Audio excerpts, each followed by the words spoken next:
De saludar, ¿qué tal? Qué gusto, ¿no? Qué gusto, Pablo, de saludarlos a ustedes como a la teleaudiencia. Muy bien, igualmente, Juan Carlos. ¿De qué vamos a estar hablando hoy en Calidad Bueno, de de Vida? algo que están hablando ustedes hace varios días, pero desde otro encare, ¿no verdad? Vamos a hablar sobre el perfil psicológico, los rasgos predominantes de los asesinos seriales. Muy bien. Ese va a ser el tema que vamos a desarrollar con una experta esta mañana.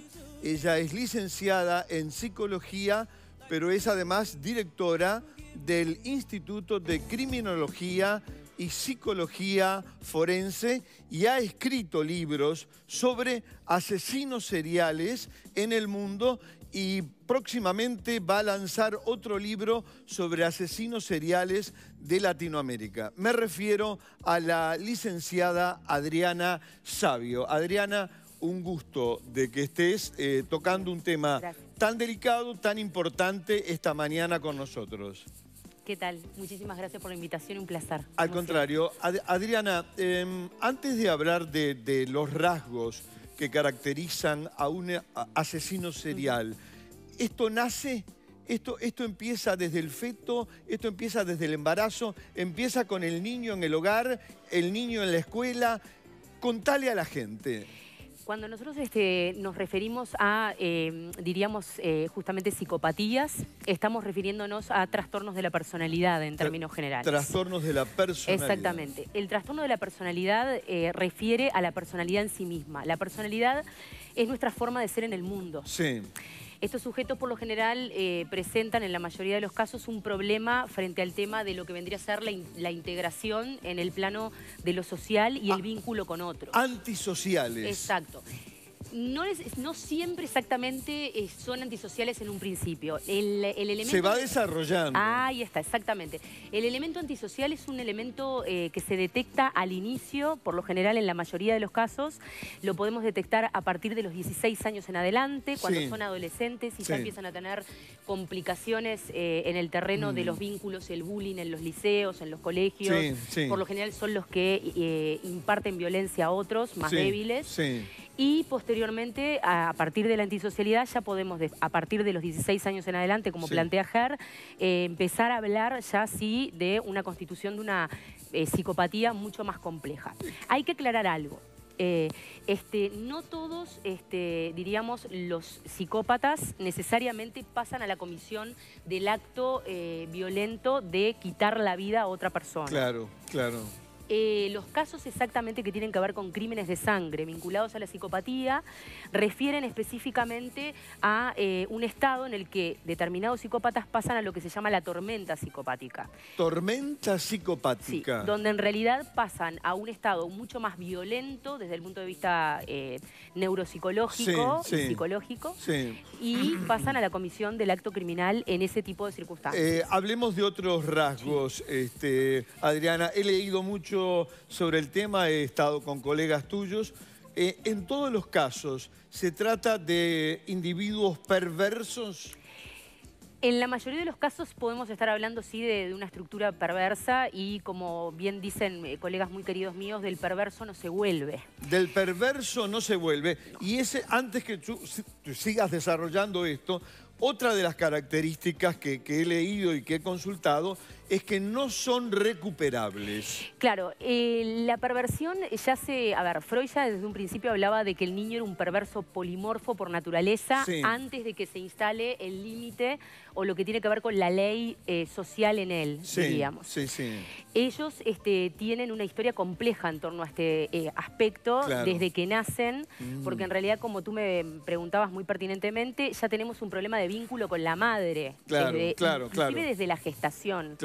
Los últimos estudios neuropsicológicos están determinando que en realidad la mayoría ya son hijos gestados en estados de ultra estrés y compromiso social y afectivo de la madre. La madre genera sustancias como por ejemplo el cortisol, que es un amoníaco, y eso se absorbe a nivel de la placenta y el feto ya se empieza a, diríamos, a alimentar de ese tipo de sustancias a nivel cerebral. estos son aspectos diríamos, estructurales, ¿no verdad? Que después unidos, cuando nacen a otros aspectos ambientales y ecológicos comprometidos, pueden generar este tipo de estructuras. Frialdad absoluta. Total. Desafecto total, ¿no verdad? O sea, matar no les provoca nada. Desempáticos totalmente, carencia de culpa, no presencia de norma o ley moral. La única moralidad que es válida para ellos es la moralidad para con ellos mismos. Ajá. O sea, ellos de alguna manera interpretan que tienen que ser fieles a sus propias leyes y no a las sociales. Bien. Y mantienen esta línea durante toda su vida, ¿no? Durante toda su vida. Muy clara la licenciada Adriana Savio en cuanto a los rasgos preponderantes de los asesinos seriales. Y ahora hay preguntas de ustedes también. Vamos entonces al consultorio virtual.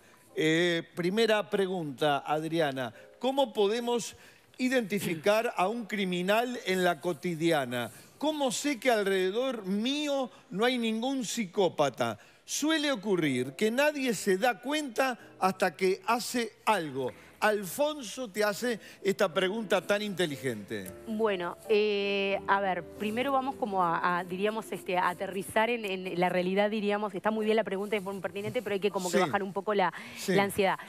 Nosotros, por lo general, podemos estar en contacto con muchas personas con un trastorno de personalidad y vuelvo a repetir, no todos los trastornos de la personalidad implican un pasaje al acto criminal. Lo dijiste. Exacto.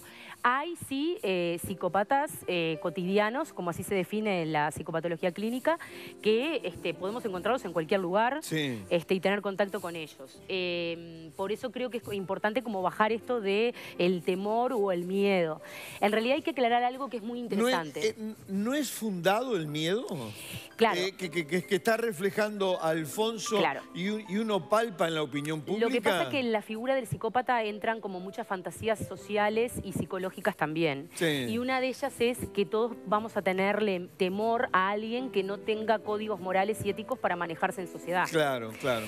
Entonces hay como que aclarar también que, bueno, que digo, o sea, es común poderse dar con estas personas porque de hecho hay muchos casos y no necesariamente la mayoría de los casos tienen que ver con una terminación en un acto criminal. Perfecto, ¿verdad? Muchísimas gracias. Vamos con la segunda consulta para nuestra invitada esta mañana. Ya la tenemos acá. Yo no querría que un asesino, luego de cumplir su condena, se mude a mi barrio y menos lo contrataría para trabajar. Sin embargo, me han dicho que estoy estigmatizando. ¿Qué opina? Psicóloga, te pregunta Paola. Muy buena pregunta. En realidad, ahí tenemos que como que marcar esto de la criminalización social. Allen Miller plantea una cosa que es maravillosa en torno a esto, que es que hay dos lógicas. Está la lógica psicológica y la lógica legal. Desde el punto de vista legal, nosotros somos un Estado de Derecho y desde el punto de vista legal y jurídico, específicamente, todos tenemos derecho a la reconversión y la reinserción social. Esto no significa que necesariamente haya una coherencia exacta y paralela con la lógica psicológica y el proceso evolutivo que el sujeto haga en función de la psicopatología que tenga. Si bien hay posibilidades de que, obviamente, desde lo legal es habilitante esto de que todos podemos ser reinsertos socialmente, muchas veces hay aspectos psicológicos y estructurales en el individuo que, por más que lo legal lo habilite, no implica necesariamente que esa persona esté apta de vuelta a reinsertarse. A reinsertarse. O sea, en este sentido, por eso es muy importante, y yo siempre lo marco en todos los medios, poder empezar a trabajar en prevención.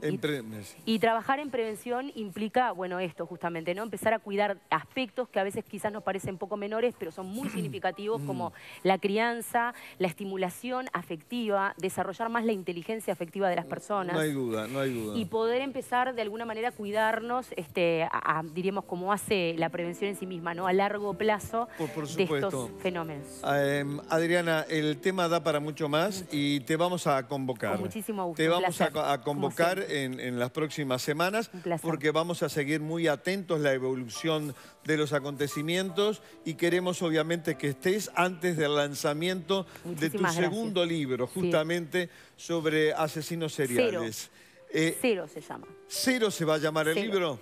Muy, muy bien. Muy significativo con respecto a estas estructuras. Claro. Adriana, un placer, ¿eh? Un placer para mí. Gracias. Muchas gracias, doctor. Para ese AU y ese otro AU.